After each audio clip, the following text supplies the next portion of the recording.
This week's parashah looks back to remember the different stages of the journey from Egypt, as well as the death of Aaron, the high priest. And it also looks forward with the marking of the borders of Canaan, the setting of boundaries, and the appointment of leaders to oversee land allocation.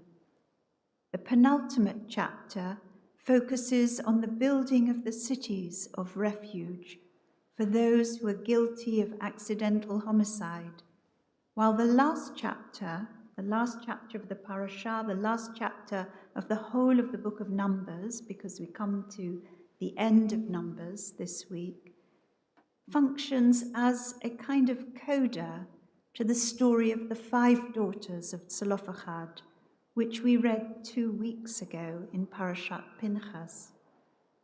You'll remember that Zelophehad was from the tribe of Manasseh, one of the sons of Joseph, and we're told that he died in the wilderness for his own sin, but we're not told what that sin was.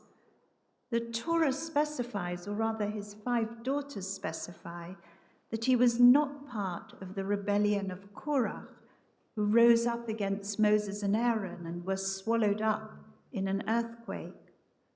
Zelophehad's 5 daughters, having no brothers, were not entitled to his property after his death.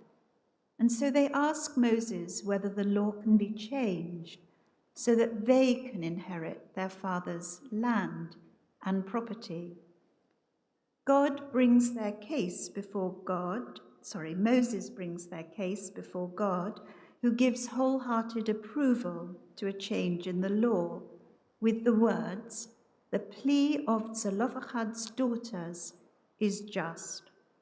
Not only are they to receive a hereditary holding among their father's kinsmen, but they are permitted to transfer their father's share to others as an inheritance. As one commentator puts it, the women who sought to ensure that their father's name not be written out of history now enter history themselves by gaining a legacy of land and law. Yet 9 chapters later, in our parashah for this week, there's a problem. And this is raised by the family heads of the clan to which Zelophehad's daughters belong. Here at the end of the 4th book of the Torah, the leaders of the Manasseh tribe appeal to Moses to circumscribe that original law by preventing the women from marrying into another tribe. If they marry people from another Israelite tribe, argue the chieftains, their share will be cut off from their ancestral portion and will be added to the portion of the tribe into which they marry. The conflict is resolved by limiting the women's marriage options. They may marry anyone they wish, says the Torah, provided they marry within the clan of their father's tribe, and any inheritance may not be passed from one tribe to another. We might see this as a sting in the tail for these women, but you could equally argue that the tribe was a large one, and the constraints did not necessarily impose limits on their choice of marriage partners.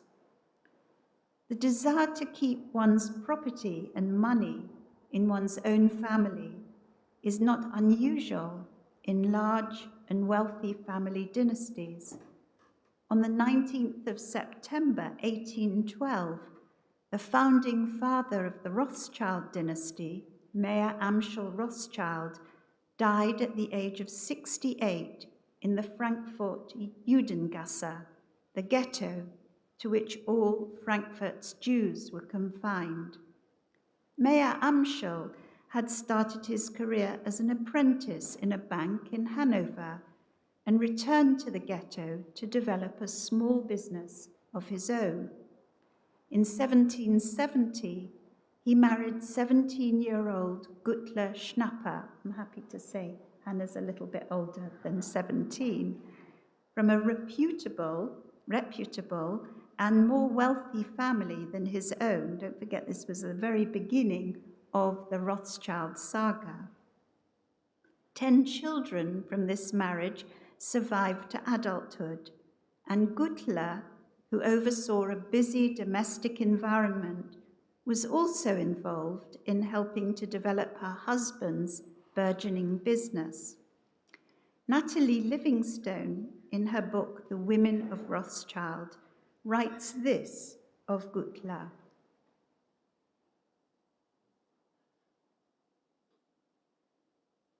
She economized ruthlessly, despite the family's burgeoning wealth, allocating just a small proportion of their income to the household expenses. She was the epitome of a thrifty matriarch who, according to a close friend, spent nothing, always saved. In the cramped, overcrowded space of the Hinterpfahn, the house where they lived in the Judengasse, Gutler was constantly on the move, tending to her ever-increasing brood of children, overseeing the domestic accounts, cooking and cleaning, all the while pumping money back into the business. Supported by her daughters, and later on her daughters-in-law, among them Hannah Montefiore, who had married Mayor Amschel and Gutler's son Nathan. He had moved to London and was a bit renowned for his recklessness. Gutler set an example of involvement in her husband's business. Nathan's business dealings in London benefited from his wife, Hannah's, managerial role. She smoothed ruffled feathers and cultivated warm relationships with her husband's business associates. But when Nathan's father, Mayor Amschel, died, his will, which had been signed just 2 days before his death, marked a turning point for the Rothschild sons and daughters in radically different directions. All his children were instructed to treat each other with constant mutual love and amity. The Rothschild sons were ordered to maintain among themselves an unbreakable unity, which would require not only closeness and cooperation between those inside the banking operation, but also the complete exclusion of outsiders. A clause in the will was to cast a shadow over the Rothschild family for the next 200 years. It read as follows: I will and ordain that my daughters and sons-in-law and their heirs have no share in the trading business existing under the firm of Mayor Amschel Rothschild and Sons, and that it belongs to my sons exclusively.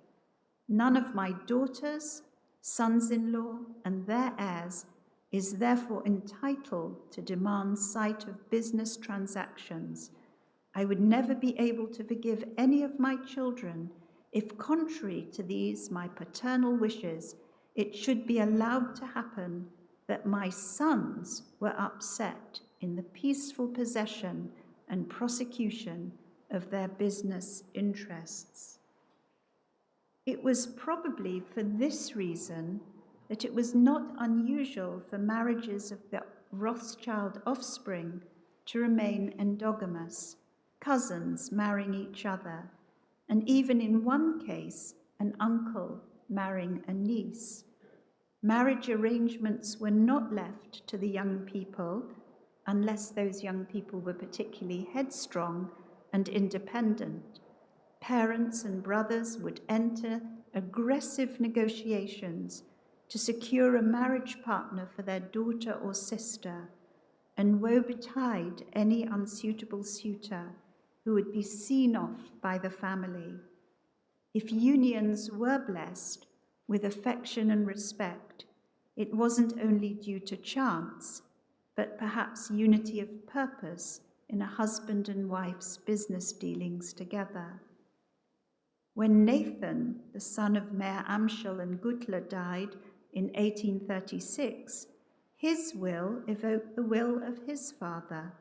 He urged his sons to harmony, constant love, and close unity, as his father had instructed, while his inheritance devolved on his 4 sons.